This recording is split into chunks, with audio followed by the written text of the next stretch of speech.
बहरैन का वाक़या, ईसा बहरैनी का नाम सुना होगा। बादशाह जो था वो अहले सुन्नत से था, लेकिन मुहिब था, अहले बैत का चाहने वाला। उसका जो वज़ीर था वो नासिबी था, यानी शियों से नफरत करने वाला। उलमा आते थे, बादशाह की महफिल में बैठते थे, शियों को पसंद करते थे। आज भी बहरैन की अक्सरियत शिया है। तो एक दिन इसके वज़ीर ने एक अनार लाया और कहा बादशाह सलामत, दरख्त से एक अनार लाया हूँ, कुदरत वाला अनार, दरख्त से, अभी अभी। हाँ भाई दिखाओ अनार पे क्या है। कि बादशाह सलामत, जो शियों का अकीदा है वो आपको पता है, जो हमारा अकीदा है वो भी आपको पता है। अब देखें, खुदा ने दरख्त पे अनार उतारा है और उस अनार पर हमारा अकीदा लिखा हुआ है। बादशाह ने कहा दिखा तो सही, क्या लिखा है? लिखा था ला इलाहा इल्लल्लाह मुहम्मदुर रसूलुल्लाह, अबू बकर खलीफतुल्लाह, उमर खलीफतुल्लाह, उस्मान खलीफतुल्लाह, अली खलीफतुल्लाह, कंप्लीट लिखा था। बादशाह परेशान हो गया। अब मसला कुरान का हो तो जवाब कुरान से दे आदमी, मसला हदीस का हो तो आदमी हदीस से जवाब दे। मसला था अनार का, वो आदमी जवाब कैसे दे भाई? हाँ, उस जमाने में अनार पे बिल्कुल जैसे हैक की जाती है किसी चीज को ना, वो बिल्कुल लिखा हुआ था। एक मरतबा बादशाह ने शिया उलमा को बुलाया, तमाम तर शिया उलमा जमा हुए। बादशाह ने कहा वजीर अनार देखा, वजीर ने अनार देखा है। जैसे अनार देखा, शिया उलमा ने पढ़ा, वो परेशान हो गए। वैसे तो नहीं था किसी ने पेन से लिखा हो, बाकायदा कुदरती तौर पर अनार पर ये चीजें लिखी हुई थी।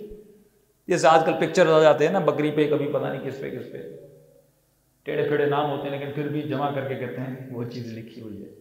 लेकिन ये तो बिल्कुल क्लियर एंड कट लिखा हुआ था। शिया भी परेशान हो गए, अनार पे वाकई लिखा हुआ है, इसका क्या जवाब दिया जाए? धो रहे हैं, जो भी कर रहे हैं, लेकिन नहीं, वो चीज अनार पर ही है, उसकी खाल पर गोया लिखी हुई है। परेशान हो गए, करे तो क्या करें? तो शिया उलमा, बादशाह ने कहा अगर जवाब नहीं दोगे, पूरे बहरैन में वही अकीदा अपनाया जाएगा जो अनार पर लिखा है। तुम्हारे मदरसों में हर जगह अपना अकीदा छोड़ना पड़ेगा, और ये अकीदा जो अकीदा इलाही है, अल्लाह ने भेजा है हिदायत देकर अनार पे। इतने सालों से तुम लोगों को गुमराह कर रहे हो। तो शिया उलमा ने कहा कि क़िबला हमें 3 दिन की मोहलत दें, हम आपको जवाब देंगे। कहा ठीक है, जाओ और 3 दिन के बाद आना। नहीं आए तो पूरे बहरैन का अकीदा वही होगा जो अनार वाला अकीदा है।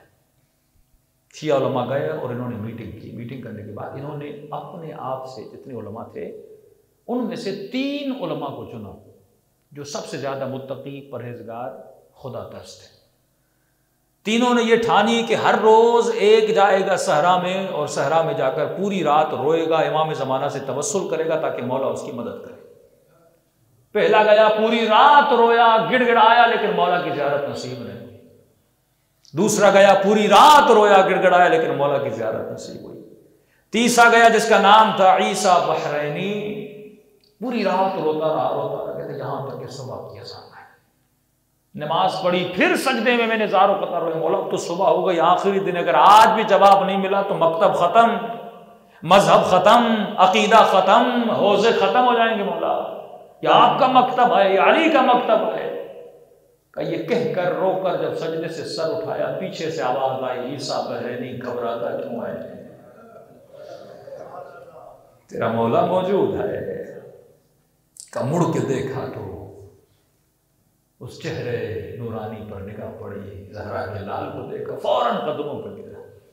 मैंने कहा मौला 3 दिन रो रो के हमारा हाल बुरा हो गया, क्या मसला है ईसा बहरैनी?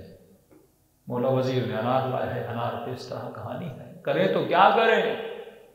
इमाम ने कहा घबराने की जरूरत नहीं है, ईसा बहरैनी आज ही उलमा को लेकर बादशाह के पास जाना और कहना बादशाह जवाब है वजीर के घर में, शर्त यह है कि पहले हम घर में जाएंगे फिर वजीर जाएगा। अगर वो पहले गया तो हम जवाब नहीं देंगे। कहा ठीक है मौला। का पहले जाना और घर में अंदर दाखिल हो जाना, सीढ़ियों पे चढ़ोगे, चढ़ने के बाद सीधे हाथ पे मुड़ोगे, दूसरे नंबर का कमरा होगा, उसके अंदर जाओगे। उस कमरे के अंदर एक दराज होगी, दूसरे नंबर का खाना होगा, उस खाने में अलमारी में एक कपड़ा होगा, कपड़े के अंदर एक मिट्टी का बर्तन होगा, उस मिट्टी के बर्तन को गौर से देखना, उस बर्तन के अंदर वही अल्फाज लिखे होंगे जो अनार पे लिखे हैं, जिसे हम उर्दू में सांचा कहते हैं। जब यह अनार छोटा था, वजीर ने अनार पर यह बर्तन लगा दिए थे। जब अनार बड़ा हुआ, वो नाम उस पर छप गए थे। अब इस बर्तन में जो लिखा जाएगा वो अनार पे लिखा हुआ आएगा। अल्लाह का लिखा हुआ और है, बंदों का लिखा हुआ और है। इसलिए कहा मौला आपका बहुत शुक्रिया, आपने तो हमें बचा लिया। अब इसने कहा मौला इतनी रातें हम रो रहे थे, आप आज क्यों आए? पहली रात भी हमने गिरिया किया, दूसरी रात भी हमने गिरिया किया, तीसरी रात। फरमा ईसा बहरैनी, तुमने 3 दिन की मोहलत मांगी थी, अगर उसी दिन बुलाता मैं उसी दिन आकर जवाब। तुम्हें 3 दिन का मोहलत मांगी थी, कसूर मेरा तो नहीं है, कसूर तेरा है। मौला का शुक्रिया अदा किया, बादशाह के पास गए का जवाब वजीर के घर में है। आगे बढ़े, वजीर के घर में दाखिल हुआ, सीढ़ियों पे चढ़ा, सीधे हाथ पे गया, दूसरे कमरे में गया, दूसरे वजीर परेशान घर में रहा। ये ऐसे जा रहा है जैसे मेरे घर को जानता है। इसने वो बर्तन उठाए, बादशाह को दिखाए। आखिर में वजीर भी परेशान, बादशाह भी परेशान। का तुझे पता कैसे चला का किबला, हम वो नहीं जिसका इमाम मुर्दा हो, हम वो कौम है जिसका इमाम जिंदा है। सब आप पढ़े मोहम्मद।